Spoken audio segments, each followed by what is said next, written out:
Bueno, Dios les bendiga nuevamente en esta mañana. Quiero dar un saludo a todas las personas que nos ven por las redes sociales. Dios les bendiga en esta mañana preciosa. Tenemos un tema especial. Continuamos con la serie La Armadura de Dios. Te pido que estés muy atento, vayas a tu Biblia en el capítulo 6, Efesios capítulo 6. En el versículo 17, de eso es lo que vamos a estar hablando en esta mañana. Gracias por estar aquí con nosotros. Iglesia, Efesios capítulo 6, vamos a estar hablando de la espada del Espíritu. Si ustedes saben, como hemos venido diciendo, el apóstol Pablo compara la armadura de un soldado romano con lo que es la armadura espiritual que Dios nos ha dado a nosotros como cristianos, la armadura espiritual. Amén. Y hoy vamos a estar hablando de una parte muy importante de la armadura, que es la espada del Espíritu. Ustedes saben que hemos estado hablando las 5 partes de la armadura que hemos hablado en domingos pasados. Hemos estado hablando de eso y esas armaduras nos protegen contra los ataques del enemigo. Pero estas 2 partes de la armadura lo que hacen es que contraataca contra los ataques del enemigo. La espada del Espíritu y la oración, vamos a estar hablando de la oración la semana que viene. No se lo pierda, traiga a alguien para que escuche la palabra del Señor. Amén. Qué bueno verles a todos. Me encanta estar aquí con ustedes, de verdad que sí. Verles sus caras, estar con ustedes, darles un abrazo, de verdad que para mí es una gran bendición. Amén. Entonces, vamos a ir a Efesios capítulo 6, del 10 al 18. Lo estoy leyendo así todo lo que es el tema, para que el que se ha perdido algo, pues no vuelva aquí a recapitular el tema de lo que estamos hablando de la armadura de Dios. Y dice así la palabra del Señor.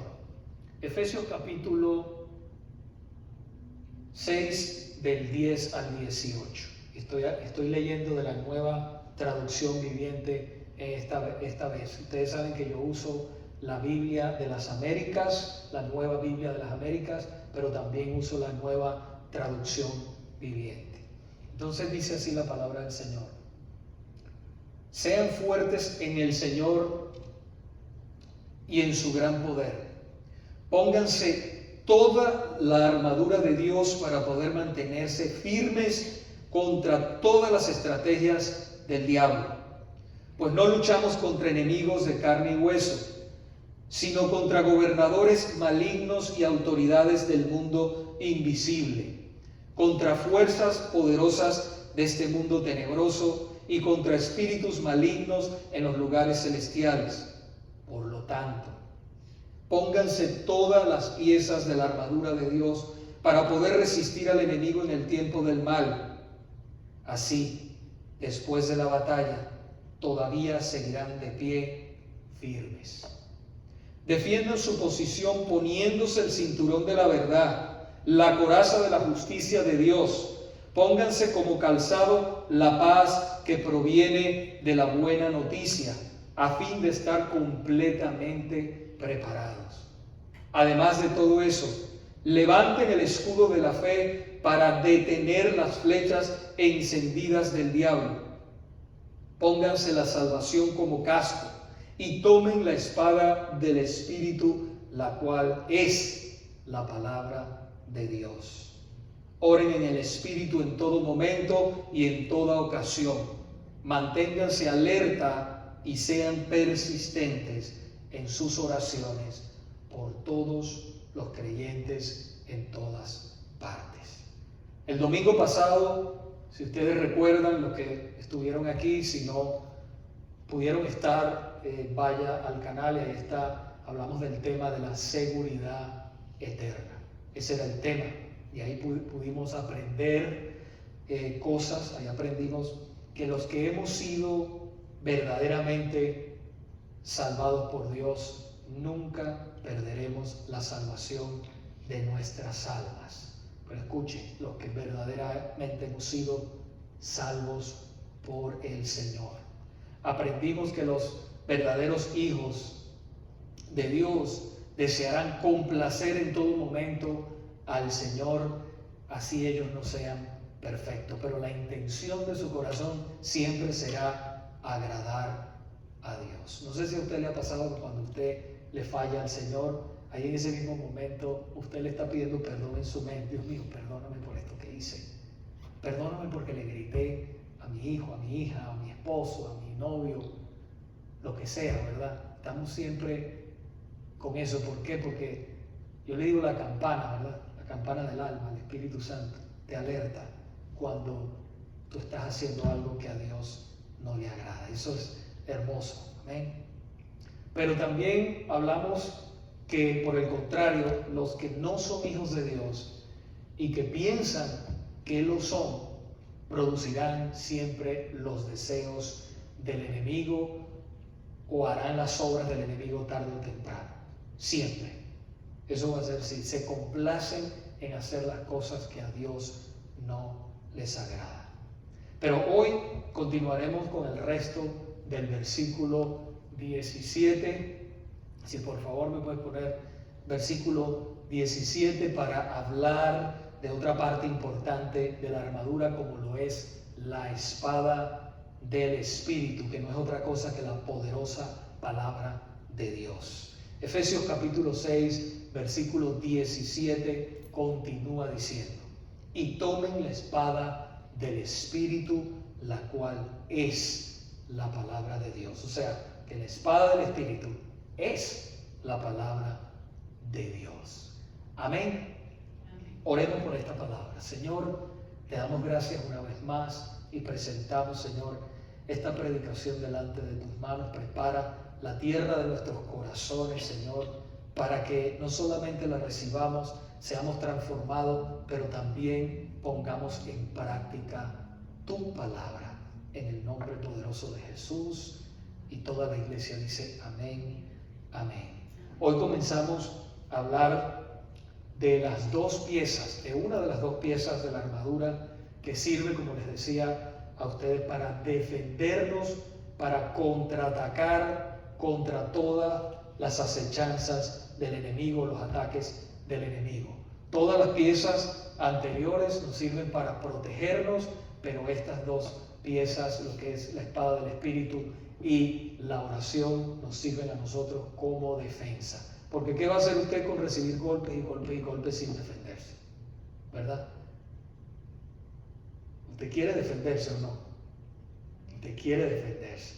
Entonces es importante que usted conozca lo que es la espada del Espíritu. ¿Por qué es tan importante la espada del Espíritu o la palabra de Dios? Para los romanos la espada era el arma esencial, era el arma que ellos llevaban a pie. El soldado de a pie romano tenía la espada filosa, era una espada más o menos de este tamaño, y siempre ellos tenían esa espada con ellos. ¿Para qué? Para poder defenderse del enemigo. La espada siempre de un soldado romano debía estar afilada y lista en cualquier momento para ser usada por ellos. Ellos conocían bien el arma de combate y sabían muy bien cómo usarla. Porque ellos sabían que sin la espada ellos eran hombre muerto. Escuchen muy bien, pongan mucha atención. De igual modo, nosotros como creyentes debemos conocer y estar preparados con esa arma, lo que es la espada del Espíritu. Nosotros debemos saber manejarla para nosotros no ser derrotados en la batalla espiritual. Una de las advertencias que Dios le hizo a Josué, que fue el sucesor de Moisés en el pueblo que él estaba encargado. Josué era el encargado de introducir al pueblo de Israel en la tierra prometida. El Señor le dio esta advertencia. Josué capítulo 1, versículos 8 al 10. Dice así la palabra del Señor: este libro de la ley no se apartará de tu boca. Fíjense lo que le dijo el Señor. Lo primero que le dijo: antes que entres a la tierra prometida, antes que introduzcas a mi pueblo a la tierra prometida, haz esto. Este libro de la ley no se apartará de tu boca, sino que meditarás de día y de noche, para que cuides de hacer todo lo que está escrito en él. Porque entonces harás prosperar tu camino y tendrás éxito. Fíjese lo primero que Dios le dice a Josué. Si Josué leía, meditaba y ponía en práctica la ley de Dios, el Señor le prometió que él tendría éxito en todo lo que hiciera. Familia, si nosotros como cristianos meditamos en la palabra, leemos su palabra, la ponemos en práctica, también nosotros tendremos éxito en las cosas que emprendamos dentro de la voluntad de Dios. Escuche, hay cosas que nosotros hacemos que no es la voluntad de Dios. Por eso nosotros debemos estar dentro de la voluntad de Dios. A veces nosotros estamos en la voluntad permisible de Dios y no vemos bendición en eso porque nos desesperamos o hacemos lo que a Dios no le agrada. Por eso es importante que nosotros estemos dentro de la voluntad de Dios. ¿Cómo conocemos la voluntad de Dios? Cuando nosotros leemos su palabra, la espada del Espíritu.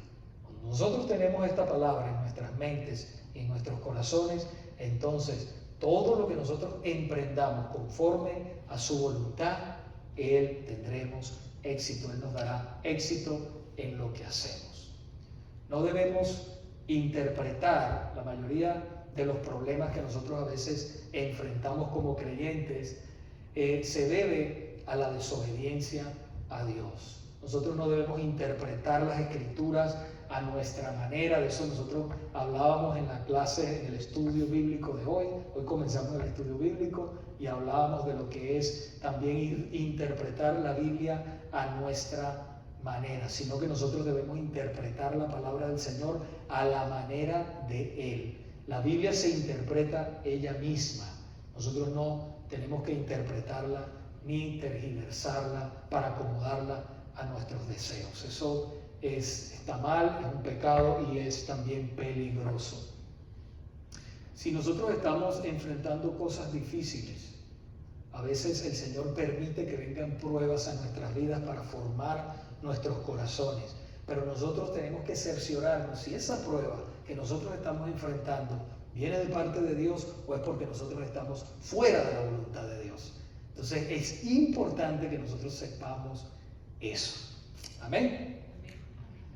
Muchos de nosotros no vemos precisamente la bendición en cierta área de nuestras vidas, por eso, porque interpretamos la palabra mal o tenemos ignorancia de ella. Usted sabe que hay una epidemia de ignorancia en la palabra de Dios, y no es porque la gente sea ignorante, sino porque simplemente no se lee la palabra de Dios. Y estoy diciendo dentro del pueblo de Dios. Nosotros debemos tomar tiempo para estudiar la Biblia, para leer la Biblia diariamente. Amén.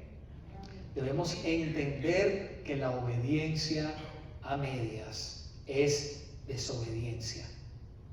La obediencia a medias es desobediencia. Muchas personas obedecen parte de la Biblia, pero parte de la Biblia no. Y entonces para Dios es desobediencia. Su palabra hay que obedecerla tal y como está escrita. Si nosotros vamos, por ejemplo, un ejemplo en 1 Samuel capítulo 15, esta semana estábamos estudiando eso y veíamos ejemplos de la desobediencia. Saúl, el Señor le dijo a Saúl, ve y haz esto. Ve y destruye al pueblo completamente. Entonces él fue, pero no hizo, fue obediente, pero no fue obediente completamente. Porque entonces dejó vivo al rey, se trajo cosas del botín y el Señor le dijo que no trajera todo, sino que todo lo destruyera, porque todo estaba bajo pecado, era maldito y el Señor no quería que ellos tocaran ni trataran con eso. Pero él desobedeció al Señor y por eso el Señor le quitó el reinado.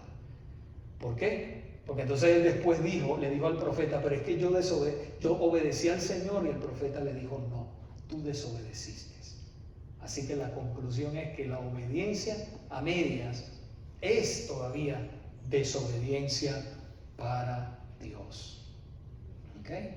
Entonces dice 2 de Timoteo capítulo 3, versículos del 16 al 17, dice que toda la escritura es inspirada por Dios. Fíjense que dice toda, no algunas partes, no, sino que toda la escritura, de Génesis hasta Apocalipsis, los 66 libros de la Biblia son inspirados por Dios. Entonces dice que es útil para enseñar, para reprender, para corregir, para instruir en justicia, a fin de que el hombre de Dios sea perfecto, equipado para toda buena obra.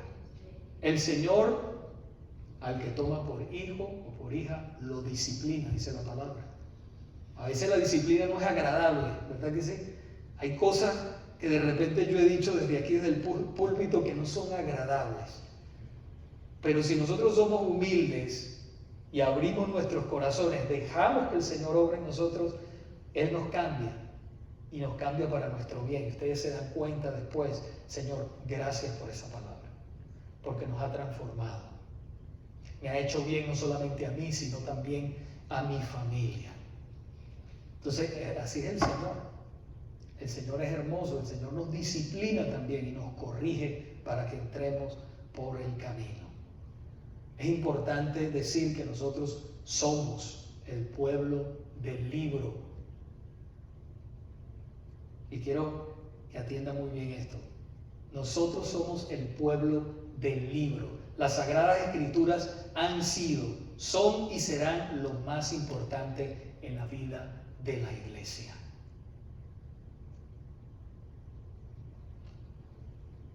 Yo no puedo actuar en un servicio a Dios o en un culto a Dios con algo que esté fuera de las Escrituras.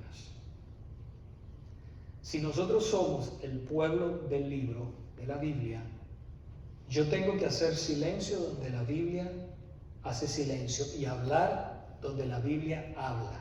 Eso es lo que significa ser bíblicos. Mis emociones tienen que ir alineadas a la palabra de Dios. Si mis emociones, si yo estoy haciendo algo en el servicio o en mi vida que es emocional, que está fuera de la voluntad de Dios, entonces yo lo debo desechar. No es de Dios. Tiene que estar aquí para que sea de Dios. Eso es muy importante que ustedes lo sepan. Tiene que estar en su palabra. Ahí es cuando nosotros realmente somos bíblicos. Sin las Sagradas Escrituras, hermanos, nosotros no podríamos tener conocimiento del pecado, de la salvación, de Jesucristo, de su obra redentora, del cielo, del infierno y mucho más. Nosotros hablábamos esta mañana de la revelación natural y de la revelación especial. La revelación natural es la naturaleza, los árboles, los animales. Nosotros podemos ver la creación de Dios. El Salmo 19 dice que los cielos cuentan la gloria de Dios y el firmamento anuncia la obra de sus manos. Esa es la revelación natural. La revelación especial está aquí, escrita. Nosotros no podemos tener conocimiento del pecado de Jesucristo, de su redención, de su justificación, del cielo, del infierno, de su segunda venida. Eso está escrito aquí, por eso necesitamos la revelación especial que es la palabra de Dios. Por eso nosotros debemos amar la palabra de Dios, escudriñar la palabra de Dios, leer la palabra de Dios, así como nosotros comemos todos los días ese desayunito sabroso, que el taco, que la arepa. Aquí se come el taco también, ¿verdad? Asimismo nosotros tenemos que ser alimentados por la palabra de Dios. ¿Qué sucede cuando nosotros nos alimentamos mal diariamente? Cada uno de nosotros aquí se preocupa, ¿verdad? Que hacer ejercicio, que alimentarse bien, un buen desayuno, un buen almuerzo, todo eso. ¿Para qué? Para que estemos fuertes físicamente. Asimismo, nosotros necesitamos estar fuertes espiritualmente.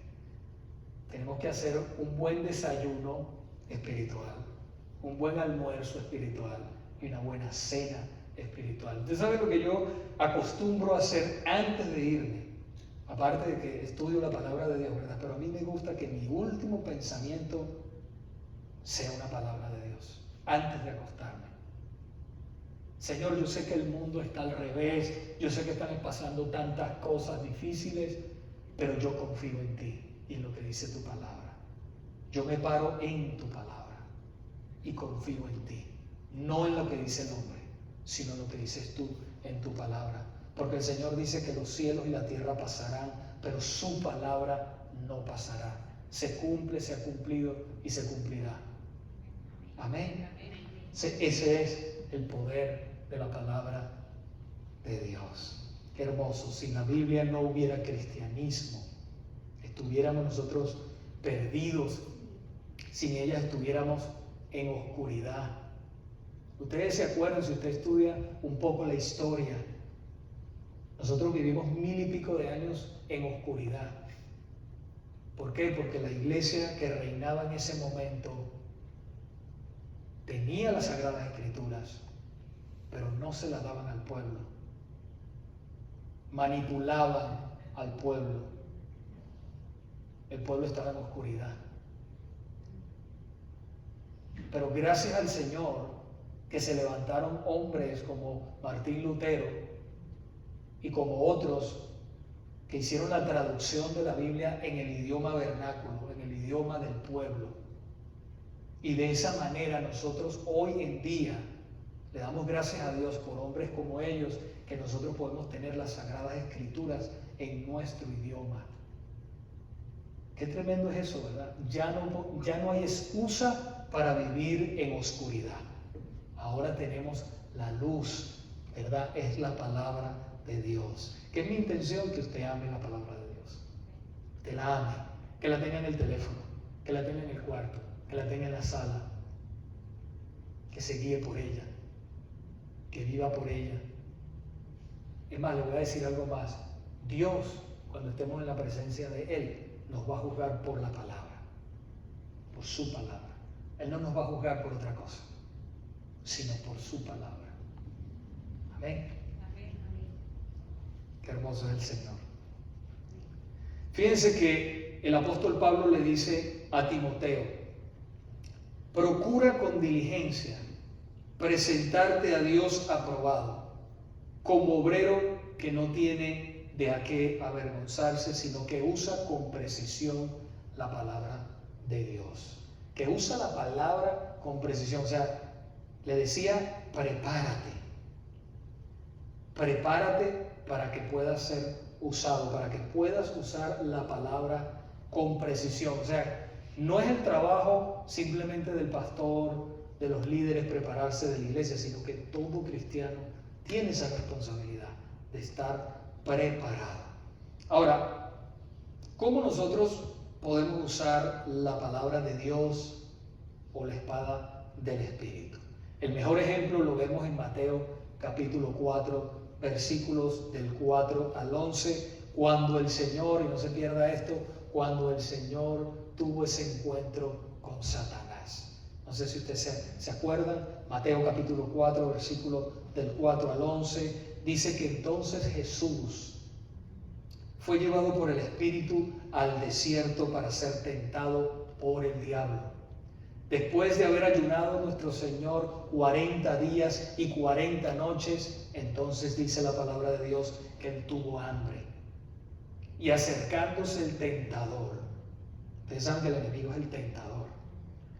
Y el tentador siempre te tienta con cosas bonitas.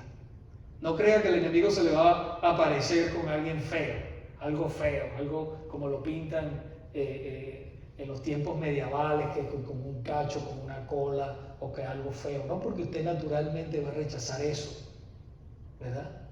Él se le va a aparecer o con una mujer tremenda, ¿verdad? O con un hombre tremendo, así se le va a aparecer el enemigo, las tentaciones. O con el dinero, ¿ok? Con muchas cosas atractivas para que te caiga. Sexo, dinero, son las tentaciones más fuertes. Fama. Todos quieren ser famosos. Deslíguese de eso. El único que tiene que ser famoso es el Señor. Si Dios le da fama, pero que usted le dé gloria a Él en todo momento y manténgase humilde. Manténgase humilde en lo que hace porque usted sabe que viene de Él. Pero esas son las tres tentaciones más terribles que enfrentan los ministros, pero también la iglesia. Esas tres cosas. Entonces el enemigo se aparece así. Entonces fíjese lo que le dijo el enemigo al Señor Jesús. Dice, si eres hijo de Dios, que estas piedras se conviertan en pan. Y el Señor le dijo, escrito está, no solo de pan vivirá el hombre, sino de toda palabra que sale de la boca de Dios. Entonces dice que el diablo le llevó a la ciudad santa y lo puso sobre el pináculo del templo y le dijo, si eres hijo de Dios, lánzate abajo, pues escrito está. Fíjense que el diablo se conoce la Biblia. Él sabe, mire cómo se la cita el Señor. Escrito está, a sus ángeles te encomendará y en las manos te llevarán para no sea que tu pie tropiece en piedra. Entonces Jesús le contestó, también escrito está, no tentarás al Señor tu Dios. Otra vez el diablo le llevó a un monte muy alto y le mostró todos los reinos del mundo y la gloria de ellos. Y le dijo, todo esto te daré si postrado me adorares. Y el Señor le dijo, vete, Satanás, porque escrito está, al Señor tu Dios adorarás y a Él solo servirás. Y el diablo entonces lo dejó y dice la palabra del Señor que vinieron ángeles y le servían al Señor. Y le servían y también consolaban al Señor en ese momento. Así que, iglesia, de este enfrentamiento que tuvo nuestro Señor con Satanás podemos aprender tres principios. Número uno, el diablo lo atacó cuando estaba más débil. Eso es lo que hace el enemigo, cuando más débil. ¿Cuál es el punto suyo más débil? Dice la Biblia que él anda como león rugiente viendo a quién devorar. ¿Cuál es el punto suyo más débil? Por ahí el diablo lo va a atacar. ¿Cómo estaba el Señor? Tenía hambre. Imagínense, tenía 40 días y 40 noches sin comer. Y el enemigo lo tentó por ahí. Convierte esas piedras en pan. Entonces así nos dice a nosotros, ¿cuál es tu parte débil? Cuando estás bien cansado, cuando no tienes dinero, te tienta. ¿Para qué? Para que seas infiel a Dios. ¿Cómo nosotros tenemos que contrarrestar ese ataque? Con la palabra, con la espada del Espíritu.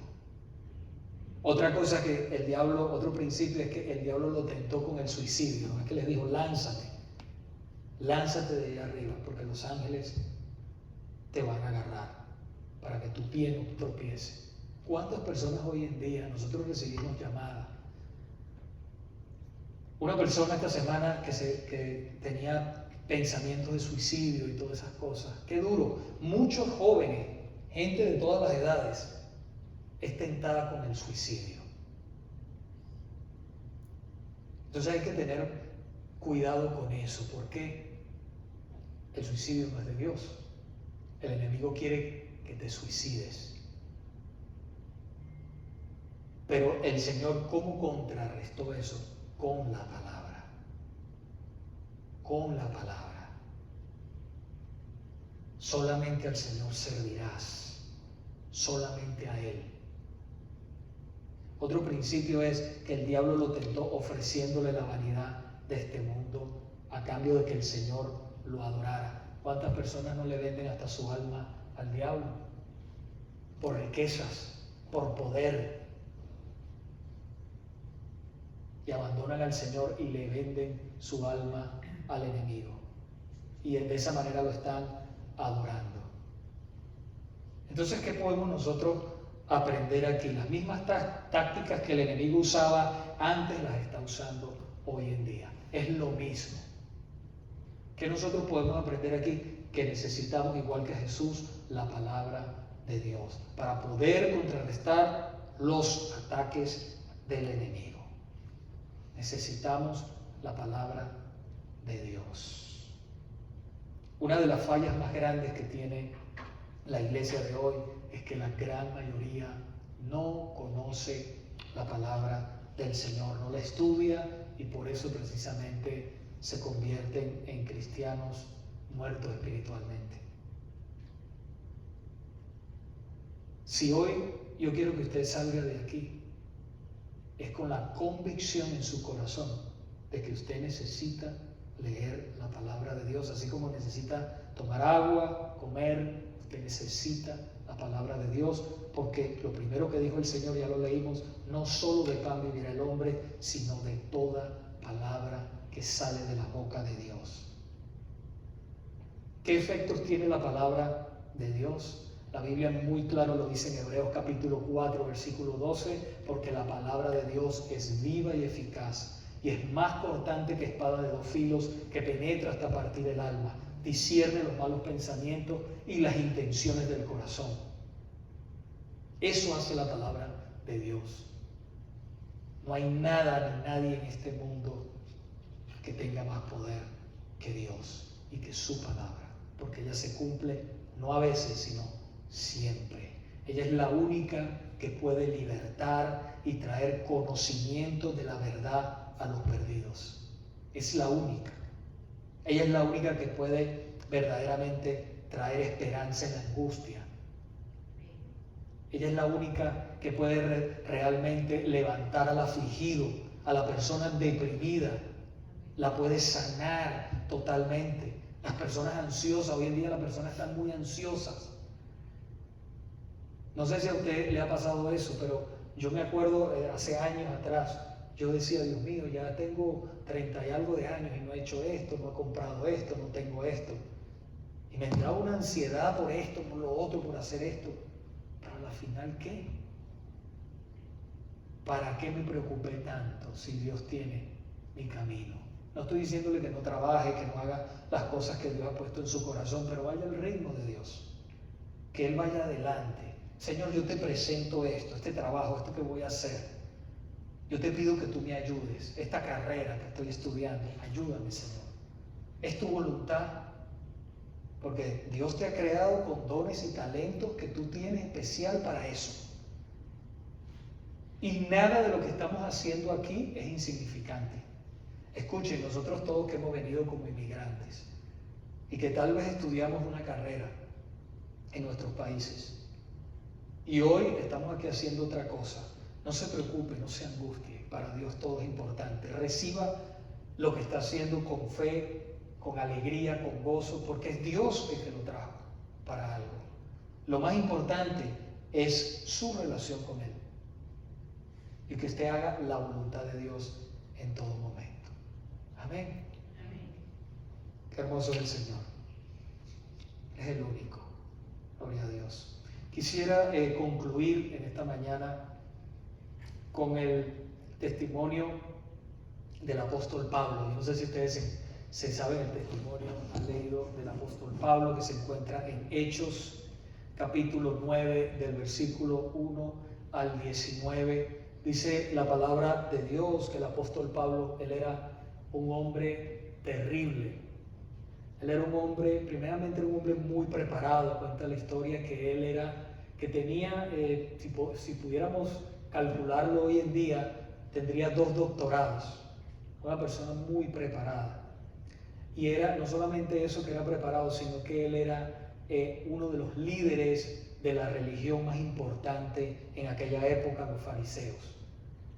Y él era perseguidor, era uno de los hombres más fuertes y más persistentes en buscar y eliminar a los cristianos en aquella época. Él era un hombre que no solamente dio su voto para que mataran a los cristianos, sino que él mismo se preparó y pidió cartas a los gobernantes en esa época para perseguir a los cristianos que iban camino a Damasco. En ese momento, me estoy ubicando en el capítulo 9.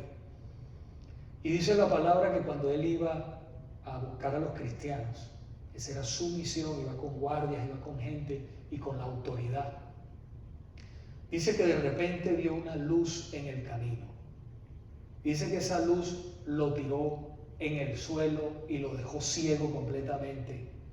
Y se le apareció una voz que le dijo: Saulo, porque en ese momento él se llamaba Saulo, después el Señor le cambia el nombre a Pablo. Saulo, Saulo, ¿por qué me persigues? Y Saulo le responde y le dice, ¿quién eres, Señor? Y el Señor le dice, yo soy Jesús a quien tú persigues. Y dice la palabra del Señor que lo levantaron, lo introdujeron a la ciudad ciego, y dice que estuvo allí ciego 3 días, orando. Dice que el Señor en visión se le aparece a uno de sus discípulos, Ananías, dice la palabra, y le dice, ve a la casa donde está uno que se llama Pablo, ve y ponle las manos para que recobre la vista, y porque el instrumento escogido me es este, para hacer mi voluntad. Entonces el apóstol Ananías va allí, le pone las manos, recibe la vista, y Dios transforma completamente la vida del apóstol Pablo, que escribió después como 13, 14 libros de la Biblia. Fue un hombre usado con un poder tremendo. Así que Dios puede transformar a cualquier persona. La palabra dice que lo vil y lo menospreciado del mundo ha escogido Dios para avergonzar a los sabios. Dice la palabra que el que está en Cristo nueva criatura es. Las cosas viejas pasaron, he aquí todas son hechas nuevas. No importa lo malo que haya sido una persona, Dios puede transformarlo. Así como el apóstol Pablo, que él era un hombre malvado, ¿verdad?, que daba su voto para apresar a los cristianos, derrotar completamente a los cristianos, no pudo porque tuvo un encuentro con Jesús. Cuando nosotros tenemos un encuentro con Jesús, nunca somos los mismos. Si usted todavía no ha tenido un encuentro con Jesús, yo le invito en esta tarde a que le dé su vida al Señor. Yo le invito esta tarde, si usted dice, bueno, yo he oído muchos mensajes, pero todavía no he sentido que le he dado mi corazón y mi vida al Señor. El apóstol Pablo, el Señor lo escogió. Asimismo, el Señor también puede escogerte a ti. Puede ser que estés aquí y el Señor te escoja, o estés allá en línea donde nos estás viendo y el Señor te haya escogido para esta salvación tan grande. Dale tu corazón a Cristo si nunca lo has recibido como tu Salvador. La vida es corta. La vida de verdad es muy corta. Y no hay cosa más hermosa que ponerse en paz con el Señor, recibirlo en nuestros corazones y vivir totalmente para Él. Amén. Vamos a estar puestos de pie para orar ya en esta tarde. Quisiera decirle también a las personas que nos miran en línea, si hacen esta oración de todo corazón, desean comunicarse con nosotros, estamos en las redes sociales, en Instagram, en Facebook, pueden escribirnos por ahí también, me pueden escribir al email de la iglesia y pedir sus oraciones, sus peticiones de oración, pueden estar allí y nosotros vamos a estar orando. Si necesitan una Biblia, buscamos la manera que también te llegue la Biblia. Amén. Vamos a estar, iglesia, orando en este momento. Entréguele su vida al Señor. Si se quiere reconciliar con el Señor, también ahorita es ya el momento para reconciliar su vida con Dios. Amén. Padre, te damos gracias en este momento por tu amor, tu misericordia. Aquellos, Señor, que no se han entregado, yo te pido, Padre mío, que en este momento tú toques sus vidas en el poderoso nombre de Jesús y tú los traigas al conocimiento pleno de tu verdad. Padre, quiero orar por aquellas personas que nunca han recibido a Cristo en este momento. Repite conmigo ahí en tu corazón y en tu mente: Señor Jesús, perdona todos mis pecados. Me entrego hoy a ti, Señor, te entrego mi corazón, te entrego mi vida, Señor. Perdona todos mis pecados. Sé que he andado a espaldas de ti tanto tiempo, pero hoy vengo delante de tu presencia y me humillo, Señor. Te pido que me salves, que me cambies, que me transformes, que mi vida sea diferente, Señor. En el nombre poderoso de Jesús, hazme la persona que tú quieres que sea. Límpiame con tu sangre preciosa. Creo, Señor, que tú resucitaste en la cruz del Calvario para darme vida. En el poderoso nombre de Jesucristo. Amén.